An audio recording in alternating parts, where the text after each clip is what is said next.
ابھی 10 منٹ عادت ہو جائے نا دعا مانگنے کی علیحدہ سے رات کو، حضور نے فرمایا جو فرض نماز کے بعد دعا مانگے اللہ اس کی قبول کر لیتا ہے۔ نبی پاک صلی اللہ تعالی علیہ وسلم نے فرمایا اللہ مسافر کی دعا قبول فرماتا ہے۔ حضور نے فرمایا اللہ مظلوم کی دعا قبول فرماتا ہے۔ حضور نے فرمایا بیمار سے دعا کراؤ اللہ اس کی دعا قبول فرماتا ہے۔ میرے نبی پاک نے فرمایا ماں باپ جب بھی اولاد کے لیے ہاتھ اٹھائیں، ویسے تے بلے شاہ تو آسمانی اٹھ دیا ہی پھڑ دیں، جڑا گھر بیٹھا انہوں پڑھیا ہی نہیں۔ حضور فرمانے لگے ماں باپ جب بھی اولاد کے لیے دعا فرمائیں اللہ ان کی دعا کو قبول کرتا ہے۔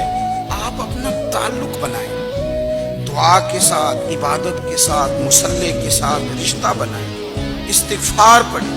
صلاح الدین ایوبی صلیبی جنگوں میں تھے، رات کو مسجد اقصی میں نماز پڑھی تو پریشان تھے۔ ایک بزرگ سے ملاقات ہوئی تو کہنے لگے کہ آپ بڑے پریشان ہیں۔ کہنے لگے حضور پریشان اس لیے ہوں کہ پہلے ہی مسلمان کمزور ہے، اب میں نے سنا ہے دشمن کا ایک بحری بیڑا وہ جنگی سامان سے بھرا ہوا آ رہا ہے، تو اب ان کے پاس اور تلواریں اور نیزے آ جائیں گے، مسلمانوں کے پاس پہلے ہی وسائل کی کمی ہے، پریشان ہو کس طرح کر کے مقابلہ کریں گے۔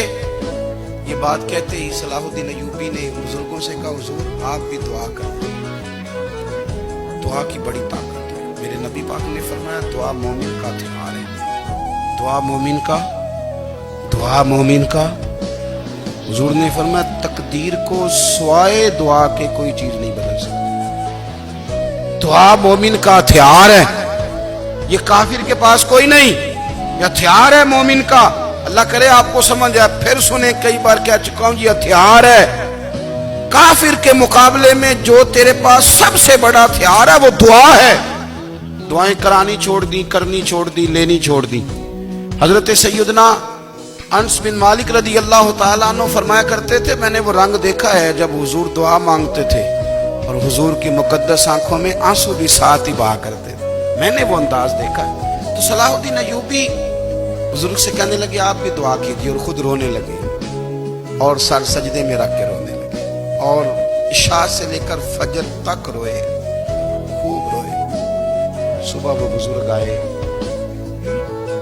صلاح الدین ایوبی کا خوبصورت اور ہنستا ہوا چہرہ دیکھا، کہنے لگے آپ بڑے خوش ہیں، رات تو میں نے بڑے روتے ہوئے دیکھا تھا۔ تو کہنے لگے حضور وہ جو بحری بیڑا آ رہا تھا نا وہ پانی میں ڈوب گیا ہے، اب وہ نہیں آ رہا، ابھی خبر آئی ہے تو میں بڑا خوش ہوں۔